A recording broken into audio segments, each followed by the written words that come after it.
What you're looking at is my newest attempt at Bubo the Owl. Well, talking owl anyway. It's made from poster board, metallic poster board, and contains a Bluetooth receiver, which is inside the body right here.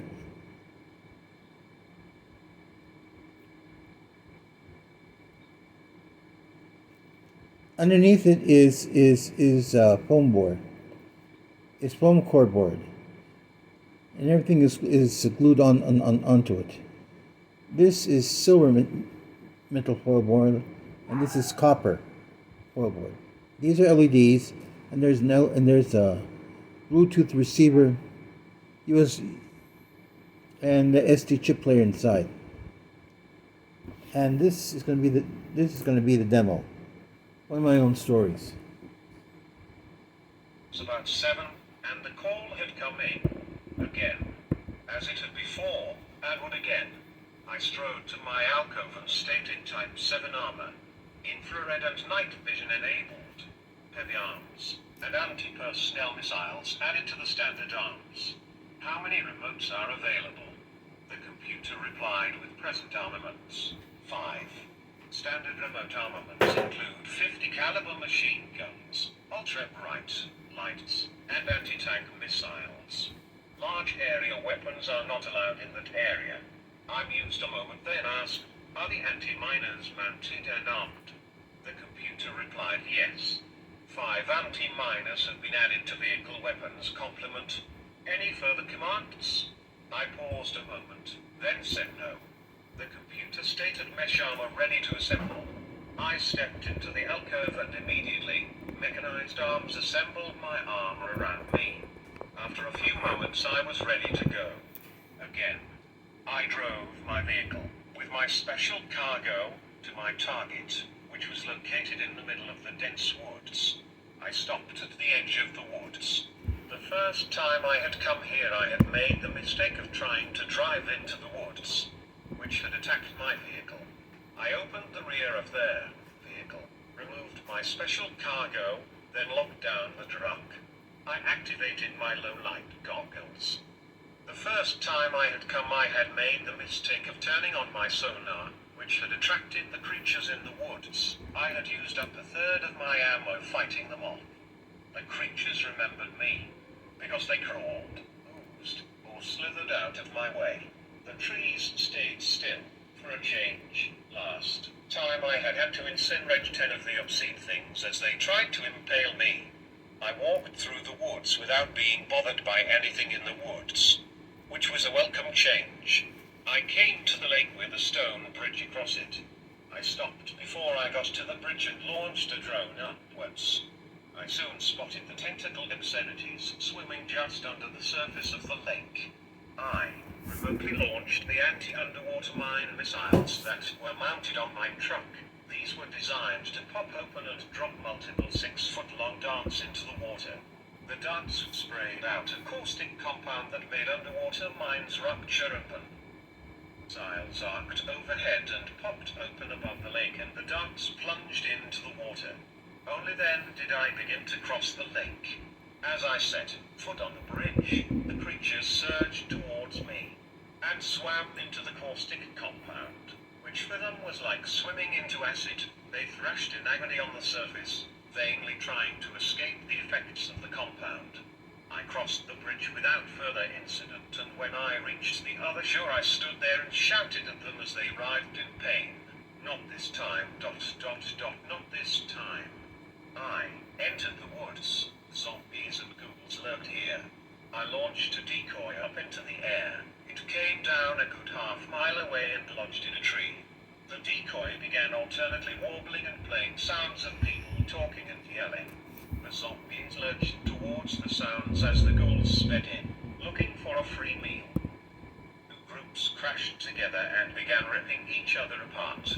I skirted their massive fight and safely reached the edge of the woods. When I emerged from the edge of the woods I had company. Werewolves, both in human form and wolf form. They glowered and growled at me. I activated my 50 calibers and short-range anti-tank missiles and said to them, I'm here. I'm really ticked off, and I'm fully armed. Want to make something of it. The werewolves began to shuffle uncertainly and look towards the edge of the woods. Then one by one they began to retreat into the woods. The last one, who was in his human form, said to me, the vampires are waiting for you. Maybe this time they'll win. And you know what that means. I replied, perhaps. But if they win, you know what that would mean to you. The werewolf growled and retreated into the woods. As I neared the castle, I paused and launched all of my small drones. I also triggered the larger ones mounted on my truck. They leapt into the air and flew towards my position. I activated the weaponry on all of the drones and continued my walk, towing my special cargo towards the castle. For a moment, all was quiet.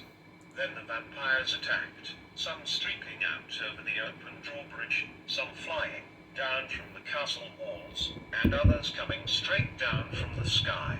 I fired my 50 calibers point blank at them and launched my fragmentation grenades at the same time. Ultra-bright strobe lights attached to my suit flashed outwards at the same time. The drones all did the same.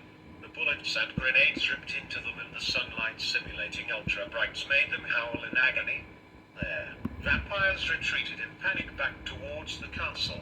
Many fled across the drawbridge, but many more crashed headfirst into the castle walls and plummeted, in agony, down towards the ground below. I waited until the last ones had retreated, then carefully crossed the bridge. I entered the main hallway. A few stray vampires fled down the many hallways that led from the main hall. I shone a light up towards the ceiling and revealed the giant man-sized spiders clinging there. They didn't bother the vampires. But I wasn't a vampire. To them I was lunch. One leapt down at me. I hit it with an anti-tank missile. The missile exploded, spraying liquefied spider in all directions. The others began leaping down at me also, and I got all of them before they could get to me. Not this time, I said, to the oozing remains of the spiders. Not this time. Towing my special cargo behind me, I carefully crossed the slick floor, heading towards one hallway in particular. There a hunchback stood, looking past me at the room. He said to me, "You got them all this time?" I replied, "I did. I hate being wrapped in spider silk while a giant spider tries its best to pierce my armor and eat me alive." There, Hunchback just shrugged and said, "That's why I prefer giant scorpions. Less mess to clean up." He paused a moment, then said, "The master is waiting for you," then turned and led the way. The hunchback led the way to a room which was occupied by nightmarish beings. They had claws, wings, fangs, and other hideous extremities, all under the command of the master. The master floated forwards, his eyes glowing in the darkness. He said to me, "It was very amusing watching you come here this time. The lake monsters needed to be taught a lesson as it was. As for the giant spiders, it was no great loss. They were stupid things to begin with. Next time, maybe, giant scorpions." And it was amazing how you faced down the werewolves. Being face to face with machine guns and anti-tank rockets will make nearly anything back down, I said. Even they, I added, would be torn apart by the impact. The master laughed an evil laugh, and the others in the room joined in with their own inhuman laughter. After it died down, the master said, "So, you have it?" "I do," I replied, then turned and opened up my special cargo.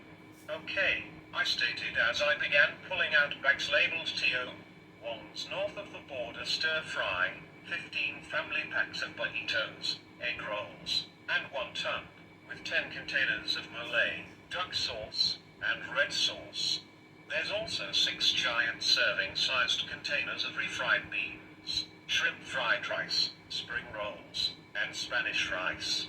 "To drink," I said as I paused long enough to begin pulling out full gallon jugs, 30 gallons of raspberry iced tea. "The total is $469.97. The master produced a bar of gold from out of nowhere and handed it to me. I put it into the assayer built into the suit. It assayed the purity of the gold and flashed on its screen 100% gold. Current market value $715.57. The master said, "Keep the change." I closed the carrier and told him, in the future, "Will you stop making it so difficult to deliver out here?" The pizza guy quit when the thing tried to eat his truck with him in it. The master just laughed and said that being was impatient. It has since learned to wait its turn. From the back of the room, a huge creature slobbered and flopped forwards and uttered a gurgling roar. I glared at it, then said, "Try to eat me again, and you will get another mouthful of Hellfire anti-tank missiles." The creature slobbered again and writhed backwards. The other creatures immediately began cackling with laughter. I grabbed the carrier and stated by and left the room. As I left the castle, I looked upwards at my drones flying overhead. The hunchback emerged from the castle and also saw them flying overhead. I handed him some egg rolls and burritos I had set aside for him.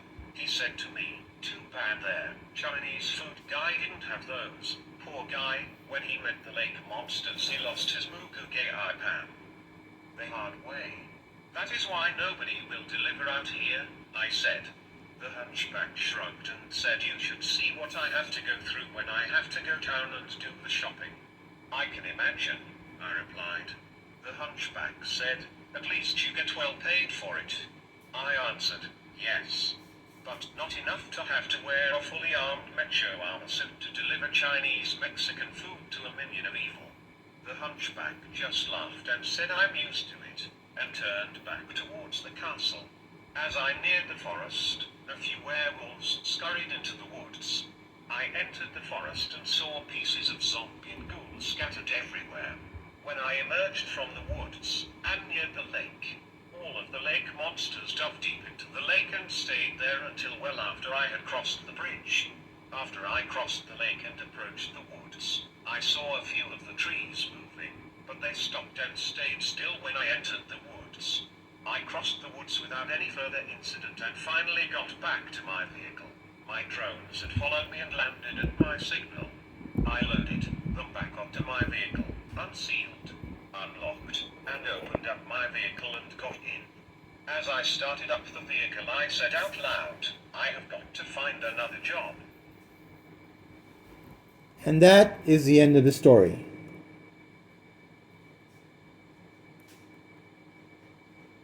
The thing I have to work on next is the volume of the speaker I use. This one is rather low. So I'm going to have to buy some more parts for next batch. And the next batch will have movable heads and flappable arms and a louder volume. Why do I do this? I enjoy it. It's a hobby. Thank you for your attention.